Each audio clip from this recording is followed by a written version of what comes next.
You already know that exercise is good for you. You've known since you were a kid. Every doctor, every athlete, every person who's ever gotten in shape has told you the same thing. And yet, you don't do it. Or you start and then stop. Or you do it for 2 weeks and something disrupts the routine. And suddenly, it's been 3 months. I'm not here to guilt you. I'm not here to tell you something that nobody told me. Something that would have changed everything if I understood it earlier. Exercise isn't about your body, it's about your mind. For most of my life, I thought about exercise the wrong way.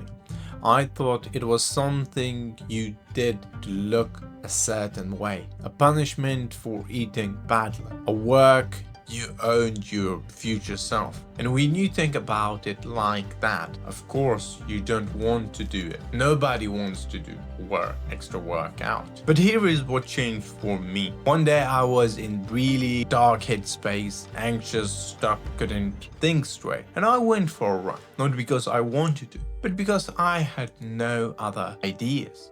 Just get out of the room. 20 minutes later, I came back and something had shifted. Not dramatically, but the anxiety had dropped. The fog had lifted slightly. The problem I'd been stuck on suddenly had an angle I hadn't seen. And I thought, what just happened? So I looked into it, and what I found just shocked. Your brain right now is swimming in stress hormones.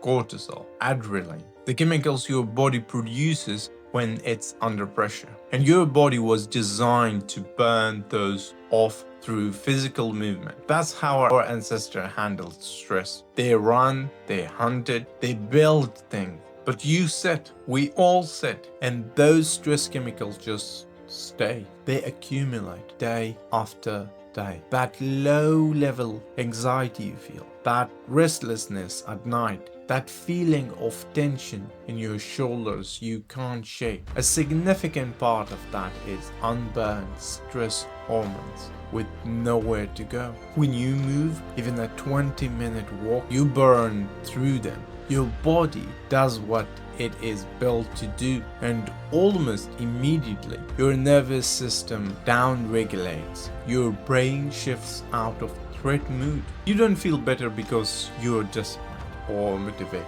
You feel better because of the chemistry, because your body literally changed what was in your bloodstream. But it goes deeper than that. Exercise is one of the only things on the planet that simultaneously reduces anxiety and depression and builds confidence at the same time from the same activity. And you don't need a gym. You don't need a program. You don't need supplements or a personal trainer or the right gear. You need to move your body in a way that raises your heart for 20 minutes. That's the minimum effective dose. 20 minutes of walking fast, jogging, cycling, jumping, dancing around your kitchen. Your brain does not care. It just responds to the movement. And here is what happens over time.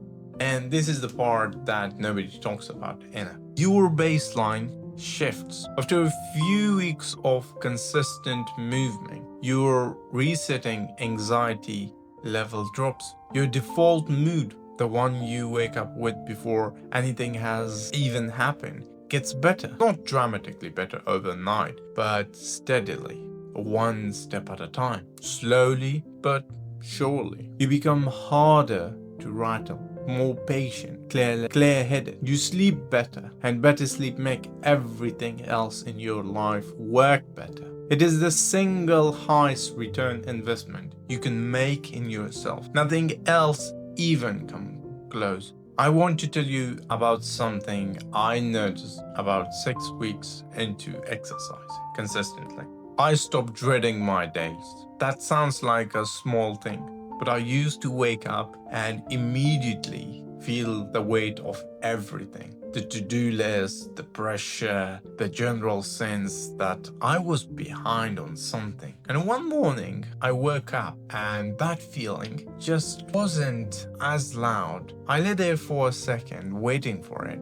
And it was lighter, like someone had turned the volume down on my own anxiety. That wasn't motivation. That wasn't mindset work. That was 6 weeks of moving my body for 20 minutes a day. I want to address the excuses, not to dismiss them, because they're real. But to be honest about them, I don't have time. You have 20 minutes. Everyone has 20 minutes. You are spending more than that scrolling before bed. I'm too tired. This one is the cruelest trap. This is the cruelest trap because the tiredness you feel, the heavy, can't be bothered exhaustion, is often not physical tiredness. It's mental stagnation in movement. It's the cure. Movement is the cure for, and the movement is cure for it, not the thing it prevents. I don't know where to start. Walk outside right now. That's the whole plan. The bar is lower than you think. You don't have to become an athlete.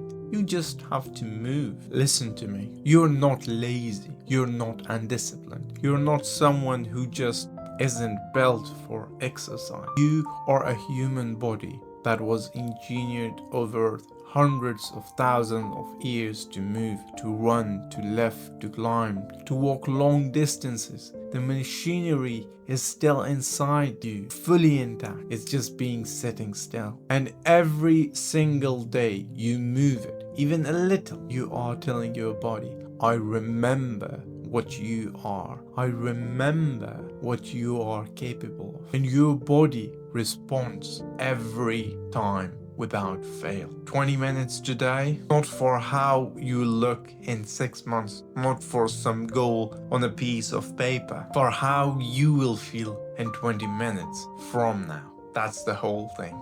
Thank you and see you next time.